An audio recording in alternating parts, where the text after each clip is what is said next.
새벽 예배 드리시겠습니다. 찬송가 384장입니다. 찬송가 384장 함께 찬양합니다.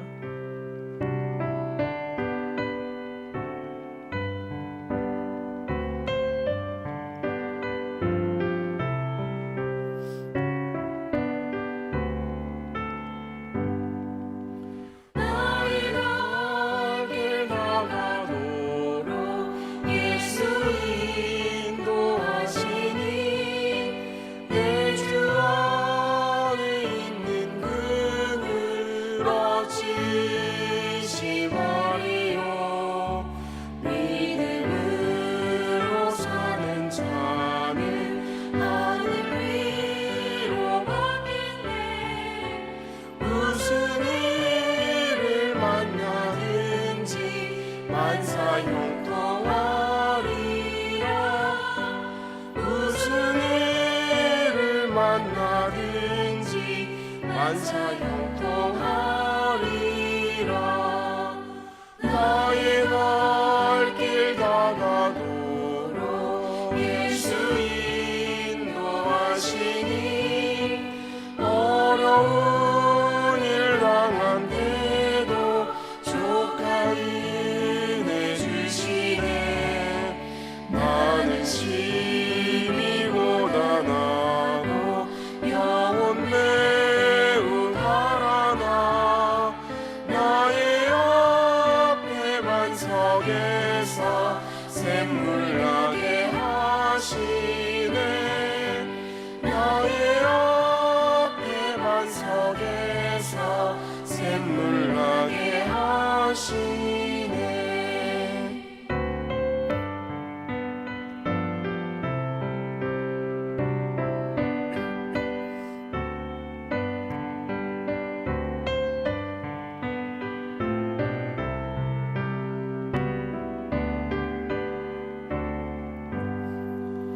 나의 갈 길 다가도록 예수 인도하시니 그 사랑 어찌 큰지 말로 할 수 없도다. 성령 하와 받은 영혼 하늘나라 갈 때에 영영 나의 찬송 예수 인도하셨네. 영영 부를 나의 찬송 예수 인도하셨네.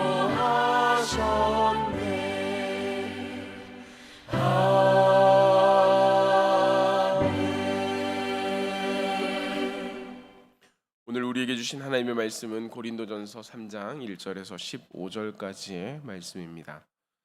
저와 함께 한 절씩 교독하시겠습니다. 형제들아, 내가 신령한 자들의 대함과 같이 너희에게 말할 수 없어서 육신에 속한 자 곧 그리스도 안에서 어린 아이들을 대함과 같이 하노라. 내가 너희를 젖으로 먹이고 밥으로 아니하였노니 이는 너희가 감당하지 못하였음이거니와 지금도 못하리라.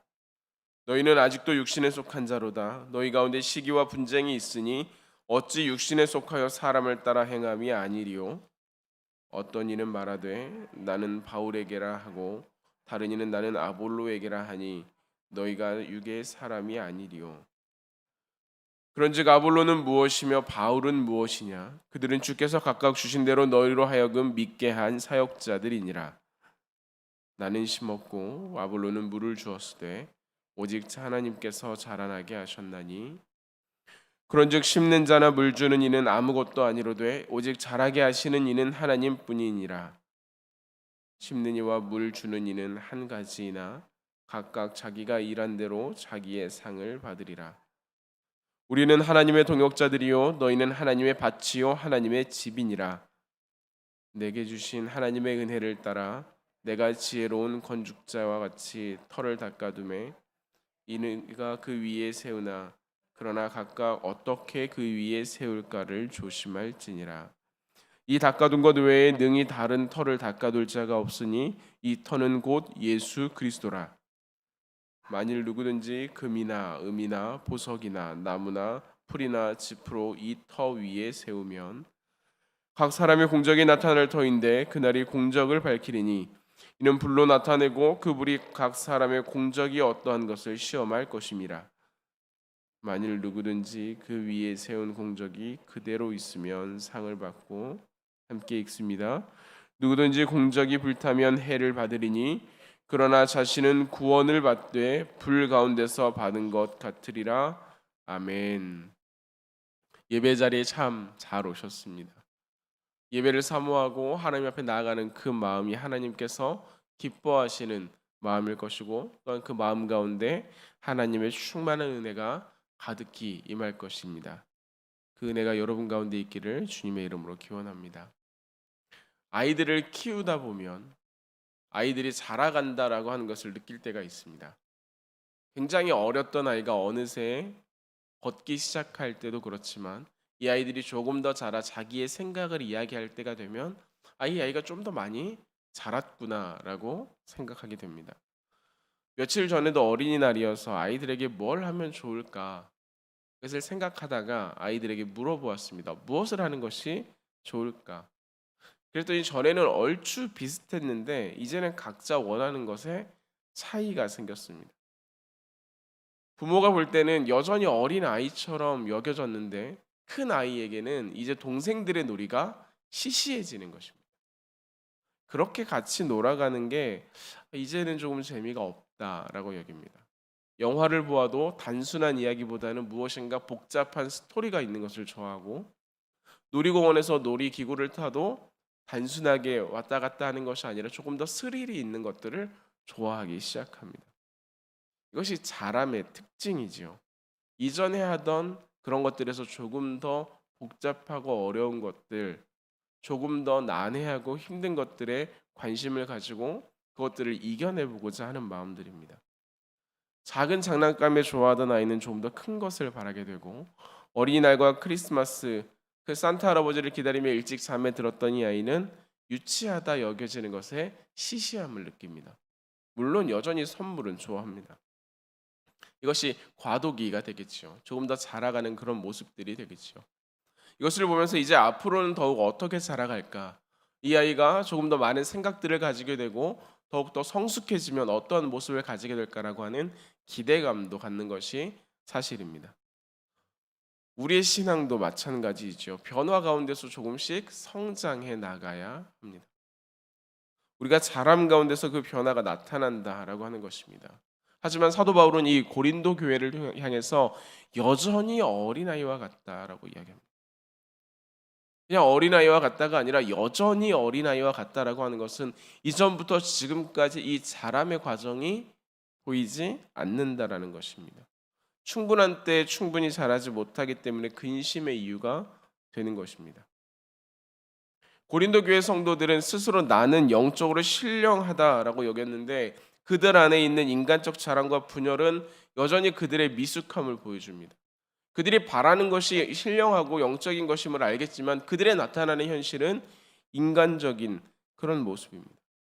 그렇기 때문에 오늘의 말씀은 이들이 보여준 영적인 미숙함이 무엇인가 라고 하는 것, 그렇기 때문에 우리는 또한 무엇을 어떻게 배워야 하는가, 그리고 우리의 신앙생활을 어떻게 해야 하는지를 살펴보게 합니다.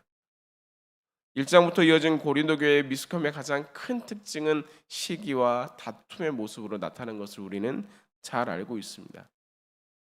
함께 동역하고 함께 해야 할 같은 성도들의 그룹에서 여전히 경쟁하고 시기하고 질투합니다.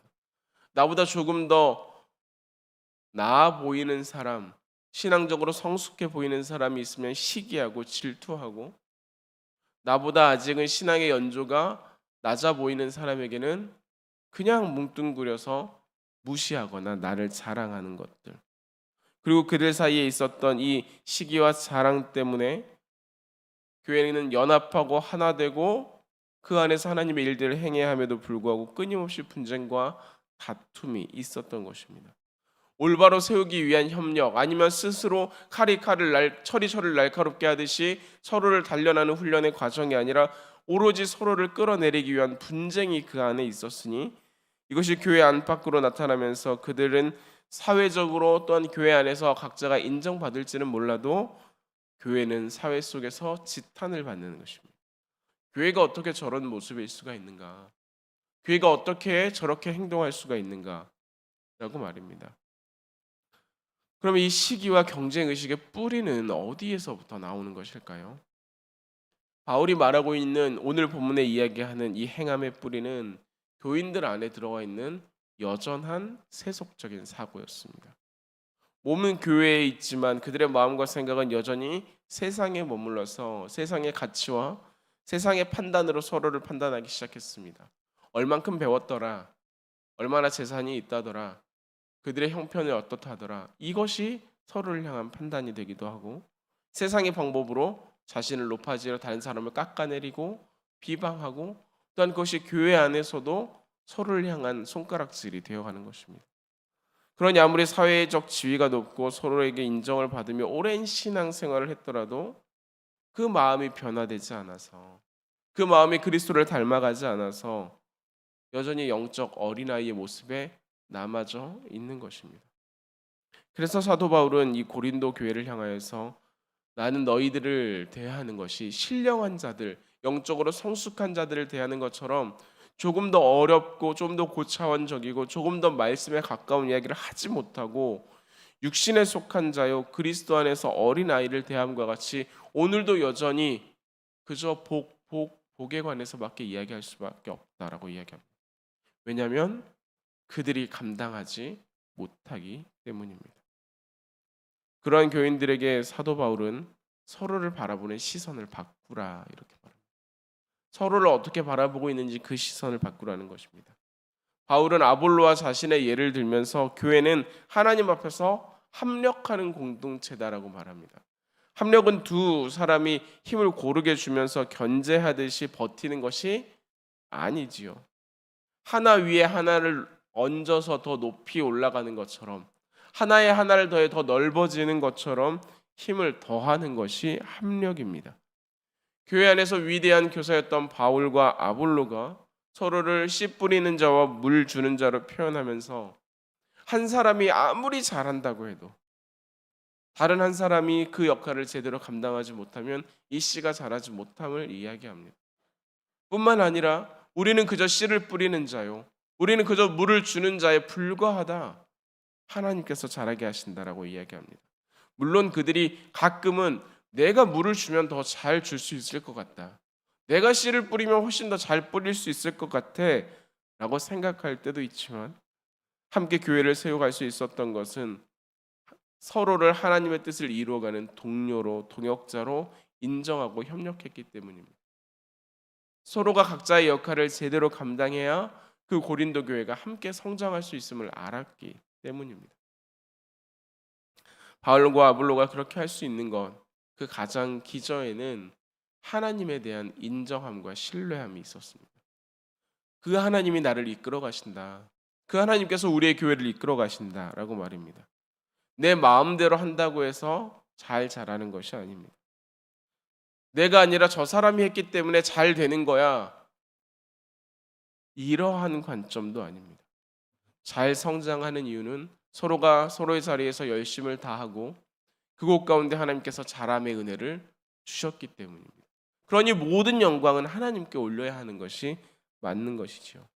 그러니 하나님 없이 내가 내 힘으로 내 뜻대로 이루어질 수 없음을 우리는 고백해야 하는 것입니다. 내가 한 것이 아니라 하나님께서 할 수 있게 해주셨구나.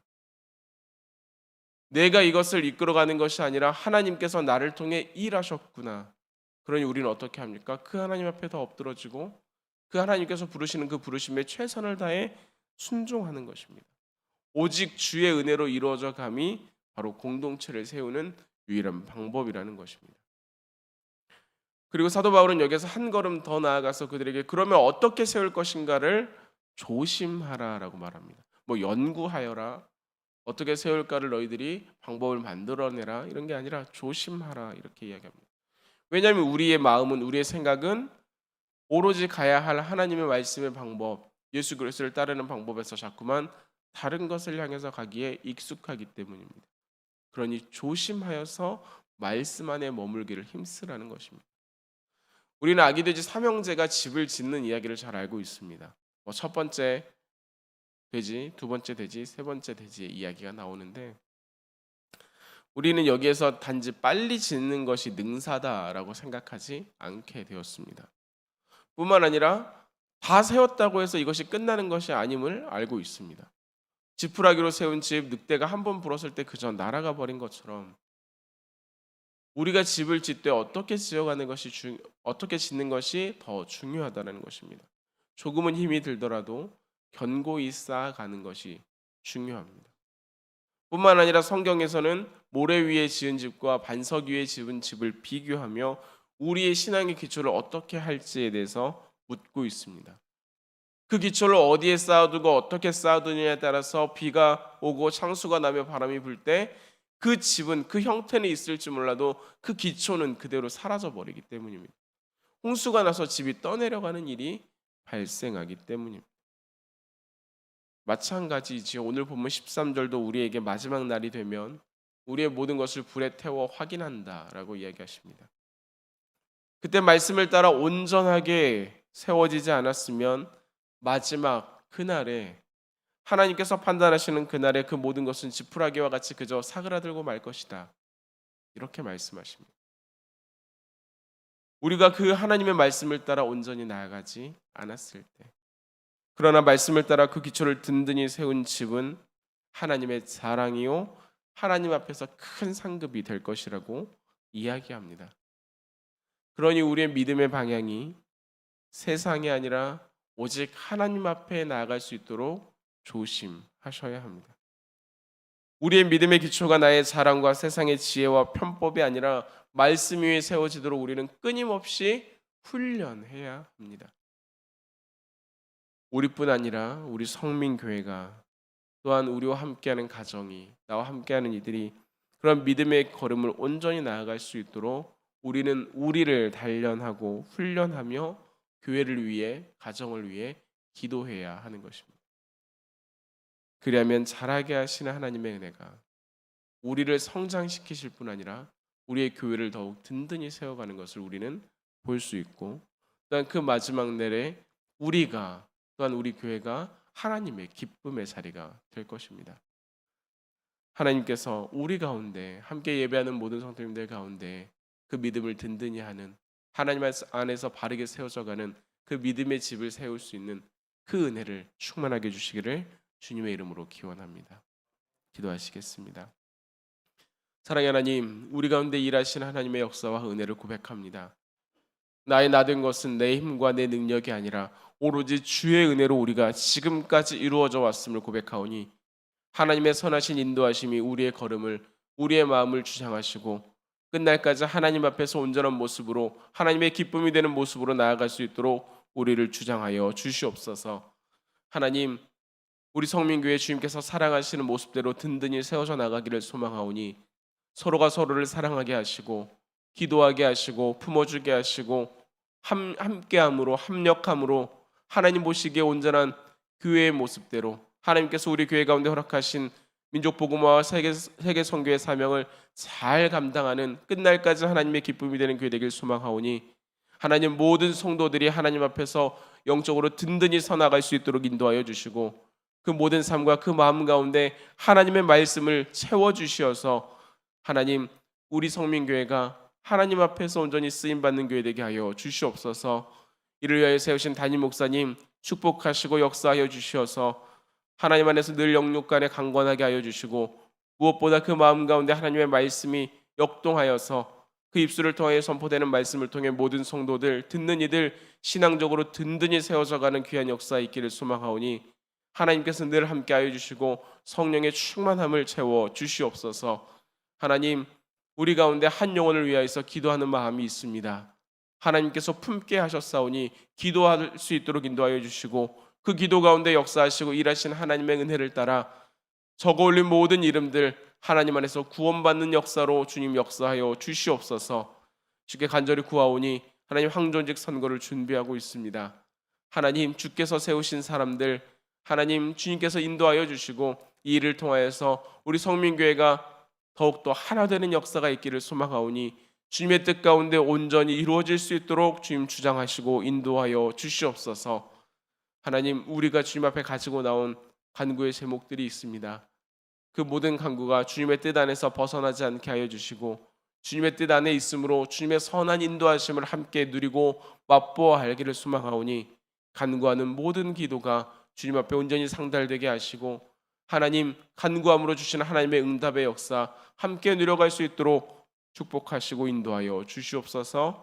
우리의 모든 기도 가운데, 오늘의 모든 삶 가운데 주님께서 함께 하시며 은혜 주시기를 구하옵고 우리 구주 예수 그리스도의 이름으로 간절히 기도하옵나이다. 아멘.